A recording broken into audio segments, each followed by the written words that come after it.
First, our top story this half an hour and this week. Fox Business is shining the spotlight on capitalism versus socialism this week. Here's President Trump during a visit to a national gas facility in Louisiana yesterday. We want every American to know the dignity of work, the pride of a paycheck, and the satisfaction of a job well done. We do not believe in socialism, okay? Is that all right to say? I think that's okay. I think so. If we had socialism here, you'd have nothing standing. And if it was standing from previous generations, it would be falling down right now. The socialism debate is heating up ahead of 2020 with candidates like Bernie Sanders, Elizabeth Warren, Kamala Harris calling for policies like tax increases on the wealthy, free college tuition, Medicare for all. Joining us right now is activist and socialism advocate Nomiki Konst. And Nomiki, it's good to see you again. Thanks so much for joining us this morning. Thanks, Maria. So tell us why you're a socialist. Well, so to start, there's a little bit of a difference between democratic socialists and of course, more radical style socialists. And I think that's one of the problems that we have in the United States. Our education system really hasn't afforded us the ability to understand the depths of the different political philosophies out there.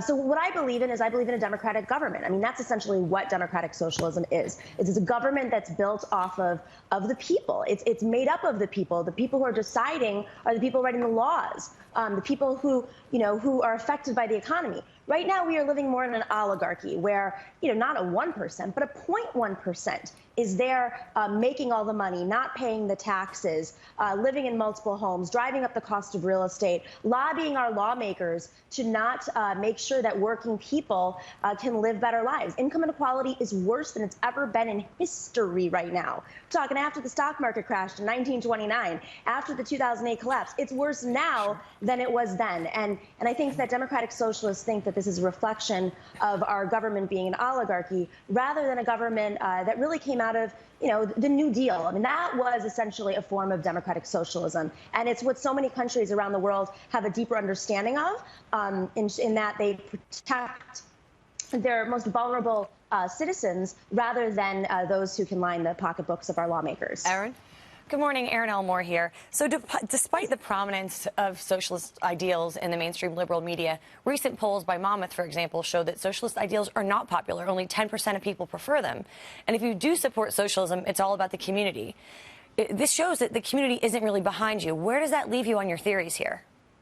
Well, I think one of the problems is, as I said at the beginning, was most people don't understand, especially an older generation, mainly coming out of the Reagan era, is that, people don't understand what socialism is. When you poll people on the issues that democratic socialists are fighting for, Medicare for all, fair housing, eliminating student debt and reducing student debt, these are things that all Americans want to see happening. But it's really the labels, the fear that's attached to these labels that's frankly put out there by Donald Trump. It's put out there by far right-wing media. You'll see that democratic socialism is actually rising, especially with younger people. And just one more thing to add, a lot of these polls are extremely flawed, and they're focused on specific demographics. We have to talk about the issues, not the labels, and how the issues and the policies are going to improve people's lives. Because looking just at, for example, work, and because socialism is for the people, as you just said,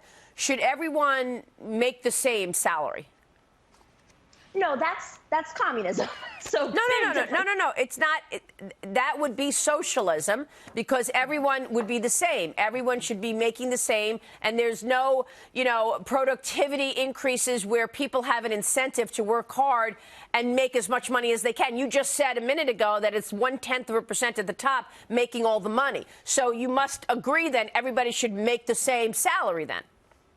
No, so socialism, communism, and democratic socialism, I think it's like we all need a rebranding. Democratic socialism is a challenge on making a better capitalism. It's believing in democratic values and institutions, but also a check on capitalism. That is how democratic socialist theorists all across the world operate. There are governments being led this way. It doesn't mean that they're anti-capitalism. It doesn't mean they're storming the gates. They're not anarchists. They're not calling, and frankly, most democratic socialists aren't calling for a universal basic income. That's something more libertarian. So we believe that, yes, the markets need to be checked. Right now, they're out of control. But every person should be able to start a small business the way my grandparents did when they immigrated here, when they escaped communism, Maoist communism, to come here. Well, you're mixing it up, because everybody being able to start their own business is not socialism. You can call it Democrat socialism or whatever you want, but it's not socialism, having everybody to be able to start their own business and make as much money as they can. Nomiki, you're confusing capitalism and socialism. No, I'm actually not. In fact, sitting here right now, my computer is on a stack of books that deal with this subject.